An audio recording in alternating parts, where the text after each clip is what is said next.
حاصل کرنے کی کوشش کی، لیکن وہ لڑکی کی تربیت ایسے ماحول میں ہوئی تھی، میں جتنے بھی ڈورے ڈالتا تھا سارے ڈورے ناکام ہوتے، میں جتنی بھی لالچ دیتا تھا، اس کی تربیت ایسے ماحول میں ہوئی تھی کہ وہ لڑکی میرے دامے فریب میں نہیں آتی تھی، میرے مکر میں نہیں آتی۔ میں نے بہت لالچ دی، مال کی، شادی کی، اس کی، کسی پہ اس کی رال نہ ٹپکی، کسی پہ وہ نہیں للچائی۔ پتہ ہے کیوں؟ جسے آخرت کی اہمیت پتہ چل جاتی ہے وہ دنیا پہ کبھی رال نہیں ٹپکاتا، کیونکہ دنیا تو ختم ہونا، دنیا بہت تھوڑی سی، بہت بے وفا ہے دنیا، بہت بے وفا ہے۔ حضرت بہادر شاہ ظفر نے بڑی حسرت سے کہا تھا، عمر دراز مانگ کے لائے تھے 4 دن، 2 آرزو میں گزرے 2 انتظار میں۔ یہ دنیا صرف 2 دن کی زندگی، اور اتنے بڑے بادشاہ کو خود کی زمین پر قبر نصیب نہ ہوئی، یہ دنیا ہے۔ دیکھیں تو سے بہادر شاہ ظفر کی قبر انڈمان کے جزیرے میں ہے، اتنے بڑے اکھنڈ بھارت کا بادشاہ، اس کے جنازے میں 50 لوگ شریک نہ ہو سکے۔ یہ دنیا ہے، دنیا سے تاج محل میں جو 200 ناشتوں کی ڈش لگایا کرتا تھا، اس کے جنازے میں 50 لوگ نہیں تھے۔ اور بہادر شاہ ظفر کی زندگی کا جو آخری دن تھا، پھٹی ہوئی ٹوپی تھی، کھادی کا کرتا تھا اور میلے کپڑے تھے، اور جب انگریزوں سے وہ آخری مقدمہ لڑ رہے تھے تو زبان کچھ بول رہی تھی، ہاتھ اشارے کچھ کر رہے تھے، یعنی ہاتھ بھی اشاروں سے ساتھ نہیں دے رہے تھے۔ کیوں؟ اس لیے کہ اس دن بہادر شاہ اتنا بھوکا تھا کہ بھوک کی وجہ سے اس کی عقل کام نہیں کر۔ یہ دنیا ہے، کس دنیا پہ للچا رہے ہو؟ کس روٹی کپڑے مکان پہ للچا رہے ہو؟ تھوڑا خیال کر لو، دنیا کسی کے ساتھ۔ حضور سے لپٹ جاؤ، حضور کے قدموں سے لپٹ جاؤ، سب کچھ اپنا ہی اپنا ہے۔ حضور سب کچھ ہے اللہ کے بعد از خدا بزرگ توئی قصہ مختصر۔ ان سے لپٹ جاؤ، ان کے مذہب کو چھوڑ کر نہ جاؤ، ان کا گھر چھوڑ کر نہ جاؤ، یہ اسلام ان کا گھر ہے، اسی سے لپٹ کر کے رہو، ٹھوکر ایک کھاتے پھرو گے، ان کے در پہ پڑ رہو قافلہ تو اے رضا، اول گیا آخر گیا۔ اور میرے امام کہتے فرقے گلی گلی تباہ، ٹھوکریں سب کی کھائیں کیوں، دل کو جو عقل دے خدا تیری گلی سے جائیں کیوں، رخصت قافلہ کا شور گش سے ہمیں اٹھائیں کیوں، سوتے ہیں ان کے سائے میں کوئی ہمیں جگائیں کیوں۔ اللہ اکبر۔ وہ کہتا ہے کہ مال تھا، دولت تھی، سب تھا، میں نے لڑکی کو حاصل کرنے کی کوشش کی، لیکن وہ لڑکی میرے دامے فریب میں بالکل نہ آئی۔ بالآخر اس کی شادی ہو گئی، اس پاک دامن نیک لڑکی کی شادی ہو گئی تو ہمارے علاقے میں قحط آ گیا تو ہر غریب مالداروں کے دروازے پر بھیک مانگنے کے لیے کھڑا ہو گیا۔ میرے باپ نے مجھ سے کہا بیٹا اللہ نے ہمیں مال دیا، دولت دیا ہے، تم غریبوں میں مال تقسیم کر دو۔ کورونا میں آپ نے دیکھا نا غریبوں کا کیا حال ہوا تھا، غریب کیا مالداروں کا کیا حال ہوا تھا، آپ نے دیکھا۔ اس زمانے میں قحط تھا، ہر غریب مالدار کے دروازے پہ کھڑا تھا۔ وہ نوجوان اپنے دوست کو واقعہ سناتے ہوئے کہتا ہے کہ میں نے دیکھا کہ قطار میں جو لوگ لگے ہوئے تھے، اس قطار کے اندر، اس کیو کے اندر وہ لڑکی بھی لگی ہوئی تھی جس سے میں پیار کرتا۔ بہت عرصے بعد وہ لڑکی دکھی تو میں نے سوچا آج اس کی غربت کا میں بھرپور فائدہ اٹھاؤں گا، آج اس کی غربت کا میں بھرپور فائدہ اٹھاؤں گا، آج اس کی مجبوری کا میں بھرپور فائدہ اٹھاؤں گا۔ اور میں نے اپنے نوکروں سے کہا تم ان سب کو تقسیم کرو۔ وہ لڑکی کو لے کے میں کمرے میں آیا اور لڑکی سے کہا لڑکی تو کیوں آئی ہے؟ اس نے کہا کہ میں بیوہ ہو گئی ہوں، 3 میرے بچے ہیں اور تینوں بچے چھوٹے چھوٹے ہیں، میرے بچے بھوک سے بلک اور تڑپ رہے ہیں، تو میں بچوں کی وجہ سے تیرے دروازے پر آئی ہوں کہ تو لوگوں کو بھیک دے رہا ہے تو مجھے بھی دے دے۔ وہ نوجوان کہتا ہے مجھ پر شیطان غالب آیا اور میں نے لڑکی سے کہا تو جو کہے گی میں دوں گا، دولت میں تجھے تول دوں گا، اناج کیا تجھے دولت میں تول دوں گا، بس ایک کام کر اپنا جسم مجھے سونپ دے تاکہ میں اس سے لطف اندوز ہو جاؤں۔ یعنی اس نے زنا کی پیشکش کی، بدکاری کی پیشکش کی۔ پتہ ہے وہ لڑکی غریب تھی مگر بے غیرت نہیں تھی، نیک ماں باپ نے اس کی اچھی تربیت کی تھی۔ سیدہ فاطمہ الزہرا کے کردار کے سائے میں لڑکی نے فوراً ایک جملہ کہا، اے نوجوان اللہ سے ڈر، لذت کے لیے گناہ مت کر، لذت چلی جائے گی گناہ باقی رہ جائے گا۔ اللہ کو کیا منہ دکھائے گا؟ ارے سارے دروازے تیرے گھر کے بند ہیں لیکن ایک دروازہ اللہ اور بندے کے درمیان جو کھلتا ہے اس دروازے کو تو بند نہیں کر سکتا، کوئی بند نہیں کر سکتا۔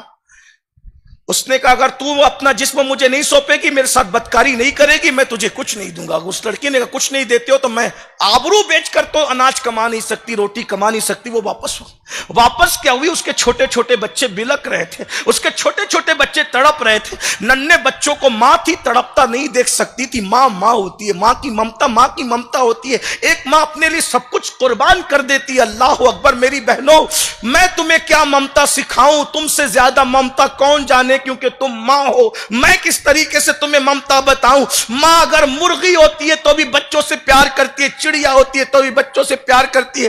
ارے ماں اگر وحشی کتیا ہوتی ہے تو بھی اپنے بچوں سے پیار کرتی ہے۔ ماں اگر اشرف المخلوقات رسول اللہ کی امت میں ہو تو وہ ماں اپنے بچوں سے کتنا پیار کرتی ہوگی۔ اس ماں نے اپنے بچوں کو بلکتا اور تڑپتا دیکھا، ماں سے رہا نہ گیا، گھر سے یہ سوچ کر کے نکلی بچوں کی جان بچانا ہے تو آبرو کا سودا کر لوں، بعد میں توبہ کر لوں گی۔ یاد رکھنا یہ شیطان کا بہت بڑا مکر اور فریب ہے، اس طرح انسان سے گناہ کرواتا ہے کہ چلو ابھی گناہ کر لو بعد میں توبہ کر لیں گے۔ سن لو، بعد میں گناہ کرنے کی مہلت پر تو گناہ نہ، بعد میں توبہ کرنے کی مہلت پر گناہ مت کرو۔ کس نے کہہ دیا کہ گناہ کے بعد توبہ کی مہلت بھی ملے گی؟ اگر گناہ کرتے کرتے موت آ گئی تو کیا بنے گا ہمارا؟ یہ دنیا تو 2 دن کی ہے، جو آخرت ہمیشہ رہنے والی ہے۔ والآخرۃ خیر وابقیٰ، آخرت ہمیشہ رہنے والی ہے اور بہتر ہے۔ آخرت برباد ہو جائے گی، آخرت تباہ ہو جائے گی میری بہنوں۔ اس لڑکی نے یہ سوچ کر کہ چلو ابھی روٹی حاصل کرنے کے لیے گناہ کر لو، بعد میں توبہ کر لیں گے، لیکن جیسے اس کے پاس ہے اس نے کہا کیا اپنا جسم دے دو گی؟ زبان سے ہاں نکلنے سے پہلے بدن لرز گیا، کیونکہ وہ جانتی تھی اللہ دیکھ رہا ہے۔ ان اللہ کان علیکم رقیبا، اللہ دیکھ رہا ہے، اللہ دیکھ رہا ہے، اس کا تصور تھا۔ کانپ گئی، اور اس کے بعد جب اس مرد نے کہا کہ تو جو کہے گی میں دینے تیار ہوں، بس اتنا کہ اپنا جسم دے دے، اس نے اس شخص سے کہا خبردار، اچھی طرح یاد رکھ، میں آبرو دے کر کے بچوں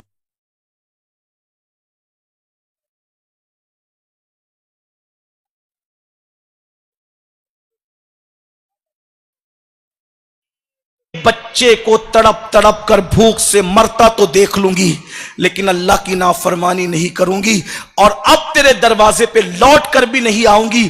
یہ کہہ کر وہ لڑکی جیسے ہی پلٹ کر کے گئی، اللہ نے اس کا دل بدل دیا۔ یاد رکھنا اللہ کا وعدہ ہے جو مجھ سے ڈر کے گناہ چھوڑ دے، میں اسے ایسی جگہ سے رزق دیتا ہوں جہاں اس کا گمان بھی نہیں جاتا۔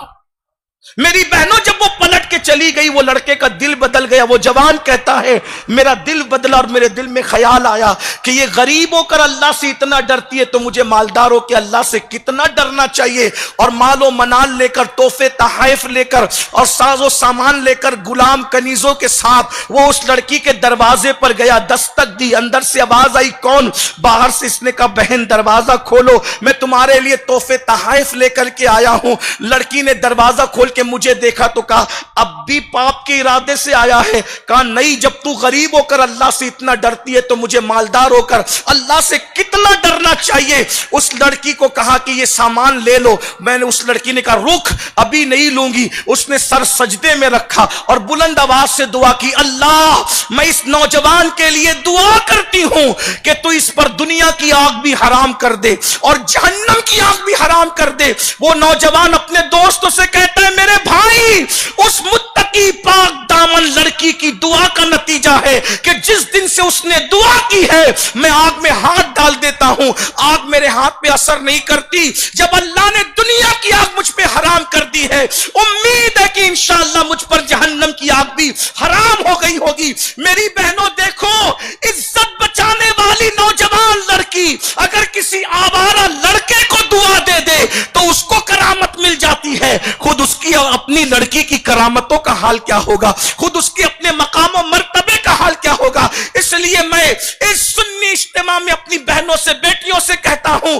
سب کچھ قربان کر دینا، 2 چیزیں بچا لینا، دنیا اور آخرت سب سمر جائے گی۔ ایک ایمان بچا لو اور ایک عزت بچا لو، دنیا بھی کامیاب ہے اور آخرت بھی کامیاب ہے۔ انشاءاللہ تبارک و تعالی اگلی گفتگو پھر کبھی کریں گے۔ اللہ تعالی ہم سب کی بہن بیٹیوں کی عزت آبرو کی حفاظت کرے۔ اگر دل جلی ہوئی آواز میں کوئی آپ کی شایان شان جملہ آپ کے شان کے خلاف نکل گیا تو اس کے لیے معافی چاہتا ہوں. قوم کی ہر بیٹی ایسی نہیں ہوتی، لیکن یہ میرے دل کی آواز تھی جو میں نے آپ کے سامنے پیش کیا. ماں اور بہنوں سے کہتا ہوں کہ بیٹیوں کی صحیح تربیت کرو، پیار دو، محبت دو، الفت دو، ان کی عزت آبرو کی حفاظت کرو. اس سنی اجتماع میں اپنی بہنوں سے، بیٹیوں سے کہتا ہوں سب کچھ قربان کر دینا، دو چیزیں بچا لینا، دنیا اور آخرت سب سمر جائے گی. ایک ایمان بچا لو اور ایک عزت